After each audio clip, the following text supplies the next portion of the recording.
What's up, guys? It is Tuesday, July 2nd, 2:24 p.m. and this is going to be a crypto market update. And also we're going to go to a little bit of news and some key things and events happening this week. So let's get into it. And hopefully this bounces out and exports to YouTube because my Wi-Fi all day has been choppy. So hopefully this goes through. But what we got right now is Bitcoin, 12-hour chart.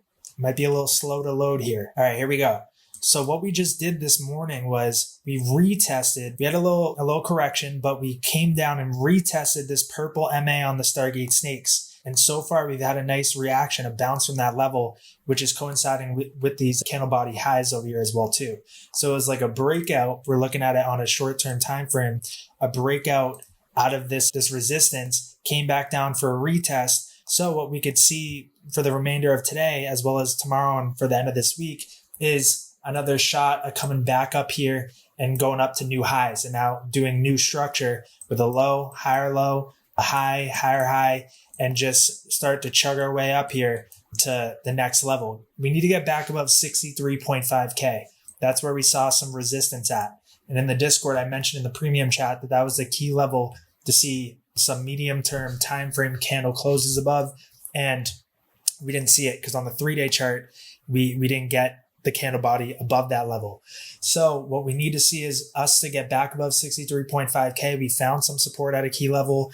And once we get back above 63.5K, it's likely we'll come up to around 66 to 67K. And that'll be the next key level to get back above.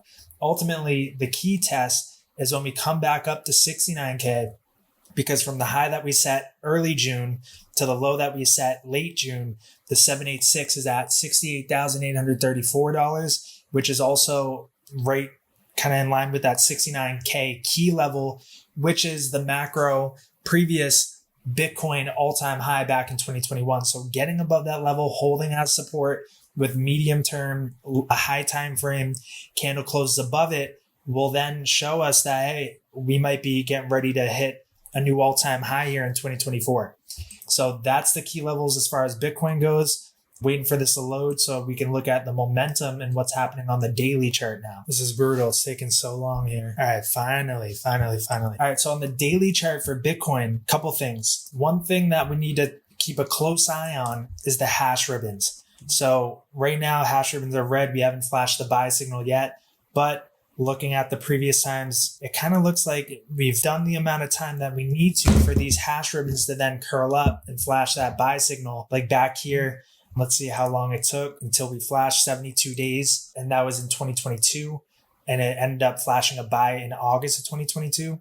And then this was around 50 days. And that was January of 2023. And right now we're about how many days in? About 50 days. So we're in that time slot. It could happen imminently or it could happen within the next couple weeks. But it looks like a relief bounce, a big relief bounce out of Bitcoin and the whole entire space, especially the altcoins, since they were slammed down, is going to happen in June. We might see some 4th of July fireworks in the crypto market. Right now, looking at the daily chart for Bitcoin, we did flash that 1-day buy now. It's happening as we speak. So we have that 1-day buy now from the 7G. We can see that has flashed officially. When that flashed back here in January of this year, we kind of worked ourselves out for a week and then we sent it for the big move up.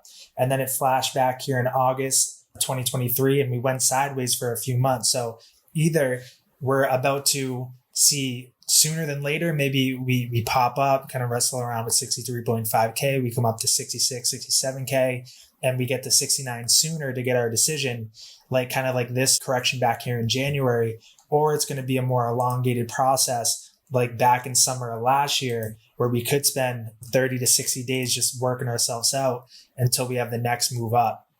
So if we were to repeat something like last summer, we could see a move to happen in late August. So the 3rd week of August into September, we would see, the push to a new all-time high, or it could be something that's sooner than later. It's a matter of getting above those key levels, watching the momentum on the medium and high time frame charts. Looking at the 1-day chart, we have the momentum curling up, but we really need to see that pink get above the blue. Until then, we can't get too excited. So once that pink can get above the blue on the daily chart, we'll be in good business. But really, it's a matter of the 3-day chart. Since it's been so long and since the momentum has been heavily pushed to the downside, we need to look at some of those higher time frames, 3-day chart, to be able to gauge what the momentum is doing there. And if we can see the momentum come up on the 3-day, that will then do what we need to see, which is the 1 week cross up on the TSI stock RSI, which ultimately will then spill into that 2 week big kahuna one, which will push us up to new all-time highs, no problem. So as you can see, my charts aren't loading. I don't know what's up with the Wi-Fi today, but that's what I'm looking out for as far as with Bitcoin. Some of the key things, the hash ribbons, the momentum. We see that 1 day buy now, that flash, which is great because we haven't seen that since January 6 months ago. And then 6 months before that, around summer of last year. So signs are looking better, much better. Looking at Ethereum on the 4-hour chart, we're holding this support trend line right here. Very kind of being cautious about switching the time frame since this will try to load forever. Let me see if I switch it to the 12-hour chart. Now it's not going to let me do it. But yeah, really what we need to see as far as Ethereum goes is to get back above 3,500 and then ultimately back above 3,800. As you can see here, the 786, 3,800 from the high back in late May to the low that we set in late June. If we can get above that $3,800 level, then our next stop is going to be 4,500. And then I can't see the 2618 right now, but that would certainly bring us to a new all-time high. If we can get and close above 3,800 and ultimately take out 4,000, we'll likely see a new all-time high in a matter of no time. That could happen in July or early August, depending on some of those key things we're looking at as far as Bitcoin goes. Because Bitcoin's the daddy, Ethereum's the mommy. And if Ethereum can show up and come up, make new all-time highs, then the altcoins are going to follow that in a big way. That'll be a big catalyst for altcoins to really get out of the woods here and then maybe start to come back up to their previous highs back in here in late May. So right now we're seeing a little broadening wedge pattern as far as the other chart goes. On the 12-hour chart, we're seeing that momentum come up here on the 12-hour chart, getting close across above that zero line, which will really be the seal of the deal for us, seeing a pop back up to that purple MA on the snakes, which is coinciding with the 786 here. And then if we can get above there, close with some daily 3-day or weekly candle close above that level, that brings us to a good spot. And it's likely we would see new all-time highs as far as the others market cap if that were to take place, because we'd also be breaking this trend line resistance that started back here in March. So really all eyes for the others market cap is on that $280 billion level, because if we can get above there and close above it for multiple days, ideally a weekly chart, then it's very likely that we'll see higher prices sooner than later. So 12-hour pink is above the blue. That's great. If I change the daily chart, hopefully it lets me. We'll be able to gauge what the momentum's saying there. But in my last video yesterday, we already saw that 1 day buy now, just like previously in January of this year, as well as I think the last time before that was the FTX crash. And we've only seen that 3 times within the last 2 years, and we never went lower than that level. We maybe went sideways and then went up, but it looks to me that the potential for a bottom being in and no more lower prices for altcoins is a very real strong possibility here. Looking at total 3, yeah, I can't really change the chart timeframes there. As you can see, it will start to try to load and it will get stuck. Ethereum changed though. So 12-hour chart Ethereum, it flipped the market structure ribbon from red to green currently. Looking at Bitcoin, hopefully that changed. On the 3-day chart, what we really need to see, what I was saying earlier, is we need to see that TSI cross back up above that zero line. Will be golden. Will be golden. Not quite there yet. Then looking at the others, hopefully this changes up. So while that's still loading, let's look at total 3. I'll try to change this to the daily chart and we'll look at something else. The total crypto market cap holding above that key macro 786 at 2.22 trillion from the bull market top of 2021 to bear market bottom of 2022. Holding above that level is going to be key. We broke above this red market structure ribbon, came back down to hold it as support. So it's looking pretty good right now. And looking at the daily chart, we do have that momentum coming up there. Seeing the MACD flip green, the TSI cross. We haven't seen that since about a month ago. But really, to seal the deal, we need to see that pink get above the blue. So we need a little bit more out of that. Looking at the pump dump chart for all of crypto, we have this resistance trend line that we actually ran into today and got rejected so far. So if we can come back down, break below this key level right here at 0.06, see that momentum continue on the 12-hour chart for the TSI to get below that zero line, then we're good to go. And then this alt season pulse chart is getting rejected by that 786 here. We needed that to happen. This is on a monthly chart as well too. We do have the momentum coming down. If we look at the 10-day chart, let's see if it'll load on us. Now let's check back on the others. Still loading up over there. Yeah, so it might take a bit. I might just record a market update, a follow-up on my phone because this is getting ridiculous. But as far as covering the US 10, the 10-year yield bonds, you know what we're watching on that. Watch the previous video, the macro market charts. Looking at the dollar, it does look like we're getting a little bit of some momentum rolling over right now. Stock market continues to keep on heading up. And let's see if we can check on these. If they loaded yet? Not quite yet. Bitcoin, Ethereum. Yeah, so we're going to leave it off at that as far as the charts go, because if I change the time frame, they don't change up on us. It loads forever. Let's go to a couple things that are happening. Analysts say July could be a strong month for Bitcoin and Ethereum based on historical trends. Looking at this, Dutch bank-backed Taurus expands digital asset custody issuance offerings to Stellar.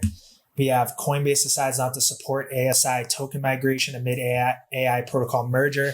I'll be making a video on that as far as what we need to do for that if you're holding it on Coinbase, since they're not going to be participating in it. As long as you're holding FET, you're good from what I read. But if you're holding Ocean on there, you might as well just convert it to FET. Not financial advice. But looking at the next thing we got, this was yesterday, Bretton Woods at 80, evolving for the new global economy. This event marks 80 years since the opening of the Bretton Woods conference that created the World Bank and the IMF, with senior officials from the World Bank, IMF, US Treasury, and the UK. There's going to be some good stuff here. I'm going to have to do a deep dive on this. And then I'm sure Mr. Man's already doing it. But then we got Project Nexus completes comprehensive blueprint for connecting domestic instant payment systems globally and prepares work towards live implementation. This goes with the holy grail of cross-border payments. Once I read that ECB working paper, the holy grail of cross-border payments, I'll never forget it, August of 2022, I really stopped looking at, doing news and deep dives and stuff as far as XRP goes, because it's the roadmap. And then when I come across things like this, it just confirms that one working paper is the ultimate end goal. So I might have to do a follow-up on, I did a video on it before. I did multiple videos towards the holy grail of cross-border payments. But once I read that, I went through the whole thing. It was like 60 pages. I knew that was the end goal, and things like this are stepping stones towards it. So I'll be covering this. Maybe I'll do a deep dive on Bretton Woods, Project Nexus, as well as we have the BSI annual economic report, as well as this as well too. And this goes right hand in hand with what I was just saying. Unlocking global interoperability, the future of cross-border payments, July 3rd, so tomorrow. And they're talking about the future of cross-border payments. This is SWIFT. We'll be exploring how blockchain, tokenized assets, CBDCs, and ISO 222 can enhance interoperability and connect digital islands. So there we go. So a lot of big things happening. A lot of juicy breadcrumbs might be dropped there, and with all these massive things that are happening. So I'll be getting the scuba gear on, trying to see what we can find to give us some more insight as to when this will all pan out. So that's going to be it. Those are the key charts. Let's see if anything loaded so far. As I was doing that, we can just kind of end it off with that. Looking at the daily chart as far as total 3, we saw that vertical blue buy now. Seeing the momentum come up on the daily chart as well too. Total 3 actually looks good as far as we're seeing that pink and the blue coming closer to crossing versus something like others on the daily chart. Now they're coming close as well too. Let's look at Ethereum. No, I think it was maybe Bitcoin. Yeah, Bitcoin. So yeah, they're kind of diverging, whereas total 3 and others are starting to come in on each other. So that could be a telltale sign as far as strength that, Bitcoin's holding up. It's starting to come up, but we're seeing more momentum and strength coming from the altcoins right now and Ethereum. So that's going to be that. And we ran into that trend line for the pump dump chart coming down right now. That's good. And then looking at, what was the last thing? That was it. So I will keep you guys updated in the Discord. Link is in the bio for that. And I'll see you guys in the next video.